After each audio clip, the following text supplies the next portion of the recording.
Welcome to Nerd Heaven. I'm Adam David Collings, the author of Jewel of the Stars, and I am a nerd. This is episode 45 of the podcast, and this is also the 1-year anniversary of Nerd Heaven. The first episode went live on the 6th of December 2019. In that episode, I talked about the Star Trek The Next Generation episode, The Best of Both Worlds, as part of my What You Should Watch Before Star Trek Picard series. I can't believe it's been a whole year already. During this first year, we've covered the entire first season of Star Trek Picard. We've talked about the DC Extended Universe movies, from Man of Steel up to Shazam. We've occasionally dipped into Middle-earth for my Lord of the Rings Read, Walk and Watch series, and a few other little bits and pieces. It's been quite a ride so far, and there's plenty more to come. After we're done with Star Trek Discovery Season 3, I'm very excited to launch into our analysis of Stargate Universe. So thank you to everyone who has listened to Nerd Heaven at any point during the last year. I appreciate the support, and I hope you've enjoyed my musings. But today, we're talking about the Star Trek Discovery Season 3 Episode 8, The Sanctuary. The description on Memory Alpha reads, Burnham and the USS Discovery crew travel to Book's home planet to rescue it from Osyraa, the formidable leader of the Emerald Chain. Meanwhile, Stamets and Adira continue their search for valuable information on the origin of the burn. This episode was written by Kenneth Lynn and Brandon A. Schultz. It was directed by Jonathan Frakes, and it first aired on the 3rd of December 2020. This episode has a lot of strands. There's the main A-plot involving Book's planet, along with character pieces for a number of characters, and the continued investigation into the cause of the burn. Usually, I really like episodes like this, but in this case, I feel like the A-plot may not have been developed enough. Georgiou is in sickbay getting checked out for her weird episodes, but she's not cooperating. She outright says to Dr. Culber, I don't need your help. It makes me wonder, why is she here in the first place? Was she ordered to report to sickbay? Until now, only Michael knew of the severity of Georgiou's condition. It's all a bit confusing. She's trying to hide from her fear of this problem by falling back on her Emperor Georgiou pattern, making vague threats against Culber as if she was still in the mirror universe and he was a subject that displeased her. She'll continue to do this throughout the whole episode. Sometimes it feels like a bit much. Culber can see right through her. He knows she's terrified. Culber manages to convince her to accept some help by describing how brain dysfunction will progress over time, but her outward attitude hasn't changed. Her fake bravado is as see-through as my windows. But I guess she can't help but maintain it. She's Emperor Georgiou. Book's home planet is called Kwejian, and he's frantic about having to return there. His brother, Kaim, has sent him a message through the courier network, and Book wants Michael to go with him. He doesn't know what's going on. He doesn't know why he needs to return home. He only knows that it involves Osyraa and the Emerald Chain. So it must have been a pretty vague message. But he hasn't heard from his brother in 15 years, so he assumes it's bad. Apparently, there are transwarp tunnels around the galaxy, but using them is very dangerous. We're not told why. This is something that needs to be explored more fully. The first time I watched this episode, I had trouble following this particular plotline. The details come in so fast and frantic, I just couldn't take it all in. So the burn caused a shift in the orbit of one of Kwejian's moons. This caused sea locusts to come out of the ocean and eat all their harvest. So the people were starving. I guess Kwejian is an agrarian world with little technology? I mean, you'd think they could plant crops further from the ocean. They have an entire planet after all. Anyway, they couldn't solve this problem on their own, for whatever reason, so the Emerald Chain came along and promised to help. They had a humane way to send the locusts back into the sea. In exchange, the people of Kwejian had given Osyraa their trance worms, the same worms that Book has made a career of recovering and returning home. This seems to be the way the chain operates. They make reckless contact with pre-warp civilizations that have something that they want. Vance is aware of 50 other star systems in the same predicament. Vance doesn't have enough ships to help them all, and he doesn't want to risk the spore drive on this. These episodes all seem to fall into the same pattern lately. Michael goes to Vance with a mission that she has some personal stake in. He refuses, and then Saru says something diplomatic, and then Vance agrees. It hasn't bothered me up till now, but this time it's starting to feel a little repetitive. We check back with Tolor, Osyraa's nephew, and we get a glimpse of a Star Trek Picard era comm badge. It has no meaning to the scene whatsoever, but I'm a sucker for a familiar comm badge, so cool, I guess. And we finally get to see Osyraa for the first time. She is played, suitably menacingly, by Janet Kidder, who interestingly is the niece of the late Margot Kidder, famous for playing Lois Lane alongside Christopher Reeve. So that's cool. Osyraa is ticked off that Tolor lost Ryn, which kind of surprises him. To Tolor, Ryn was just a nameless Andorian slave, but Osyraa has a very special interest in him. The episode doesn't say it, but we get the impression Osyraa killed her brother, Tolor's father, in order to take control of the Emerald Chain.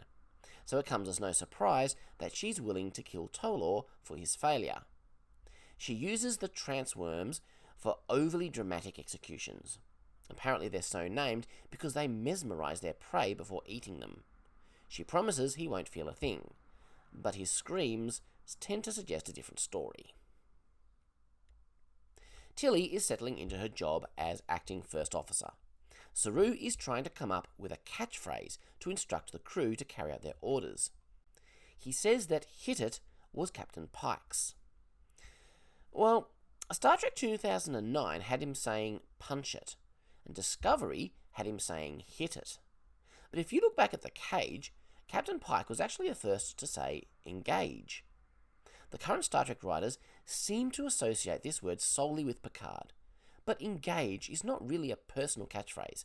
That's the order captains give when they want to go to warp. Pike said it, Picard said it, and I'm sure that Janeway and Sisko said it at least occasionally. Now, Picard did have a catchphrase of his own, "make it so." That was used in a different context. He said that when he wanted his subordinates to carry out their orders. The episode seems to be confusing those two concepts together. I guess this whole thing was mildly amusing at times, but I found it all a little too meta for my liking. So while Michael is distracted helping Book, Stamets and Adira have solved the mystery of the Burns origin. It started in the Verubin Nebula. Apparently, combining the SP-19 data with the black boxes has revealed this. But the Vulcan representative last week said that the SP-19 data conclusively proved that the burn started at Navarre. This episode doesn't address that. It doesn't even mention it. They need to deal with this, or it will become a massive plot hole. Somehow, I don't think they'll address it, sadly. And there's a transmission coming from that nebula. It's the song that everyone has been hearing. Interesting. Apparently, Saru listens with his eyes, because as he's intently listening to the music, his pupils dilate. He can hear something else coming from the nebula. In addition to the music, a Federation distress call. Apparently there's a third message as well, which Adira can decode by writing an algorithm. Stamets volunteers her. And Adira tells him that she would prefer to be addressed as they rather than she. So I'll follow the episode's lead and refer to the character this way from now on. Book explains that Kwejian is not his biological brother. Brother is something we said, we felt, he says.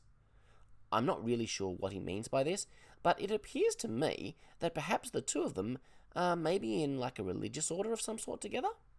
Maybe not quite religious. It's not well explained, but we'll get into that later in the episode.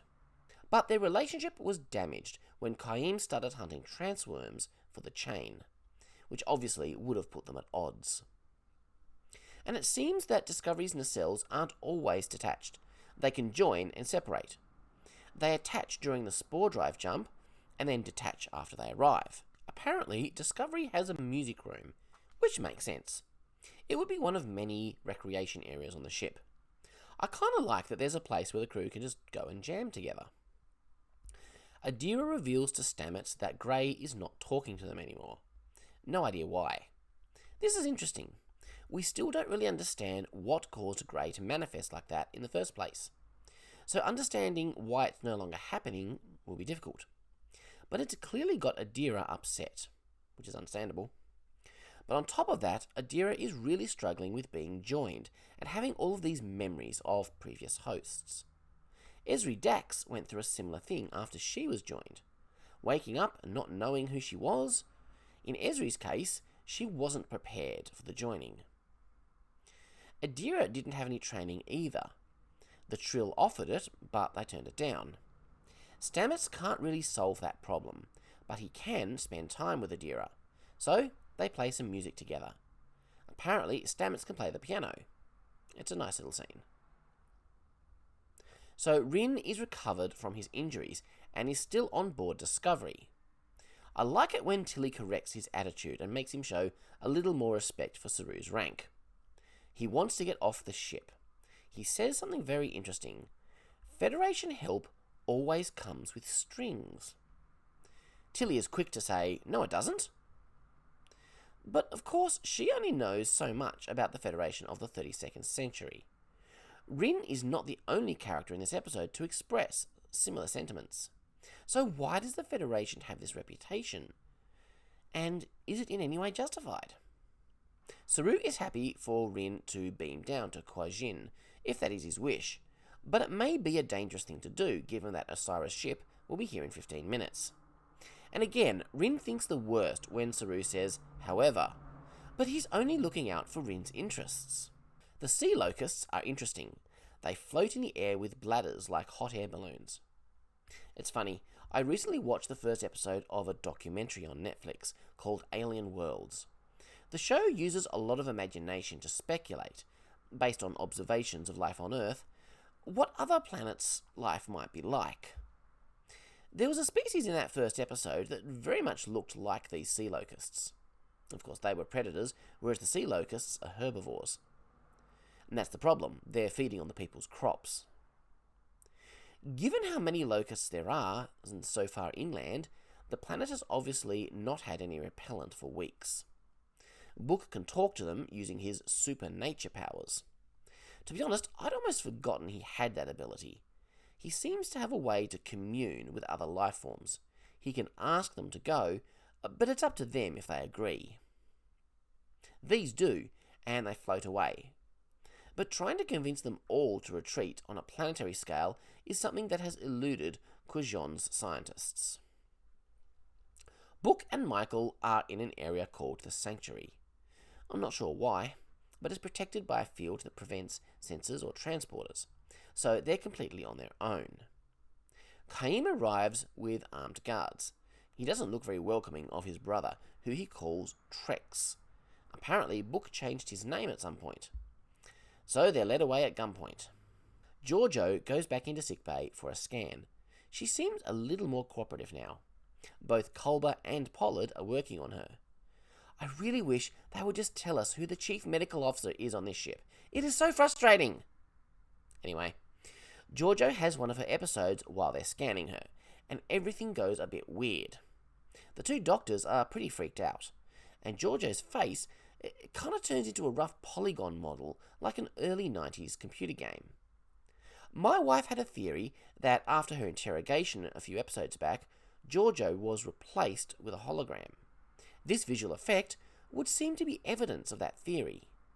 But it would have to be an insanely sophisticated hologram, one that could fool all the sensors on Discovery into thinking she was a human.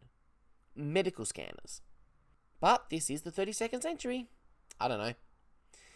But it seems that having an episode while in this scan is endangering her life. Pollard wants to stop, but Culber wants the data so that they can diagnose her condition. It's an ethical dilemma that is not explored at all, which is a pity. But Georgiou wakes up and pulls herself out of the scan. So was the scan completed or not? The episode doesn't really make that clear. But when Georgiou hacks into her medical records, she comes to the conclusion that she is dying. Culber says it's not that simple.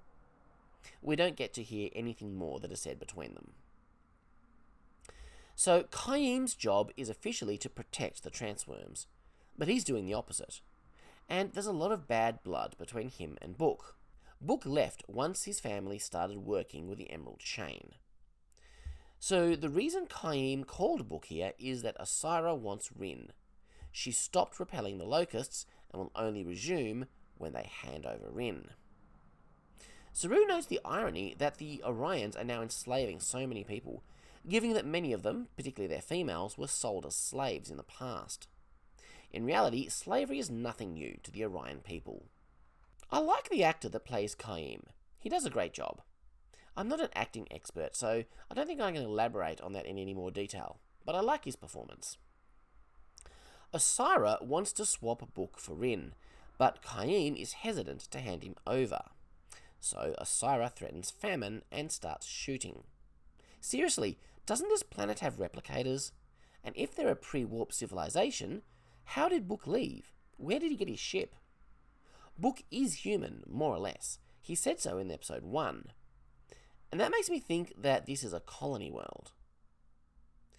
At first, I thought Osyraa was shooting up their crops, but it seems that she is shooting the defense shield so that she can beam Book up. But then that will allow Discovery to beam him up too, so it's all a bit confusing. Saru wants to know why Ryn is so important to Osyraa, but he refuses to answer, until later in the episode when he'll randomly decide to tell Tilly for no reason. Saru is in a difficult situation. He's under orders not to get into a shooting war with the Emerald Chain. Such an act will have repercussions for the entire Federation. But what choice does he have? Until Tilly comes up with an alternative. Fire on her from Book's ship. Pretend it is under control of a pilot gone rogue, who will be severely punished. At first, I thought she was suggesting herself, but then it becomes clear that she's setting up poor Detmer. That seems a pretty harsh thing to put Detmer through. It could be damaging to her career, because you can bet that Vance will want to know who fired. Anyway, she gets to show off her piloting skills in a pretty impressive space battle, with a little help from Ryn. I think this will go a long way to helping her regain her confidence, as she proves to herself just what she can do. Detmer is officially now a character, rather than just set dressing. It's only taken 2 seasons. I'm really liking what they're letting her do this season. She is successful. She damages Osyraa's ship enough that Osyraa leaves the system. But she clearly blames the Federation for this. So did they really achieve anything by using Book's ship instead of Discovery? I don't think that made a difference at all. Osyraa vows that the Federation will feel the full weight of the chain, and that's worrying. Kwejian just couldn't bring himself to hand over his brother, after a great hand-to-hand fight scene. Now that Osyraa is gone, he faces the fact that his people will starve. But Michael has a plan. Both Book and Kwejian have super magic nature powers. They'll work together to ask as many locusts as possible to retreat to the ocean, and Discovery will use technobabble to amplify the signal across the planet. There is definitely something that feels religious about these powers. The brothers use ritualized movements and chant in an alien language, using words like sacred and harmony. As they do this, their foreheads glow with some kind of glyph. Tilly has a chat with Ryn. He's worried about Osyraa's retaliation. All his life growing up, he was taught how deceitful the Federation was. They were the boogeymen that they used to scare their kids with. So now is when Ryn decides to reveal his secret, the one he told Saru that he couldn't share. No idea why he couldn't share, and no idea why he suddenly can now.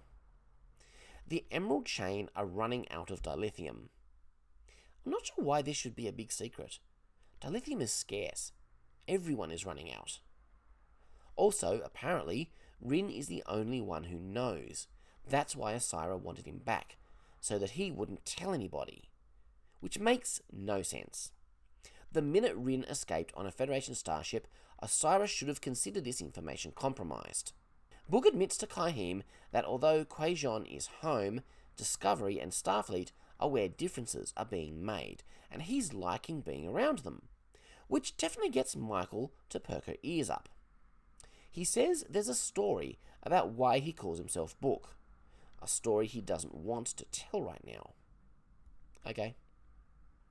Anyway, he was serious about the Federation. He wants in. But what does that mean exactly? I'm not sure.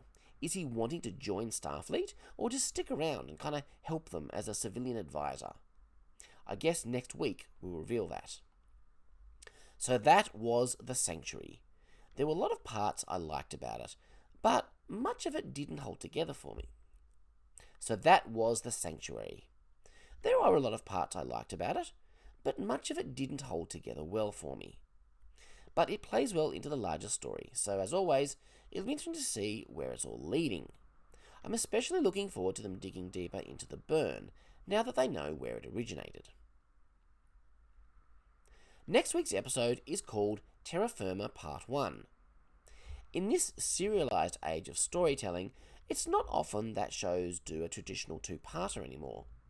But I guess the next two episodes will be even more connected than usual. It should be exciting. Thanks again for sticking with Nerd Heaven over the last year. Have a piece of cake. And calories don't count on a birthday party, right? Don't forget, you can get my sci-fi Christmas short story, The Christmas Star Disaster, on all the major ebook retailers for just 99 cents. And you can get my prequel to my Jewel of the Star series, Fall of the HMAS Adelaide, for free by signing up to my email list at adamdavidcollins.com/free. Have a great week, live long and prosper, make it so.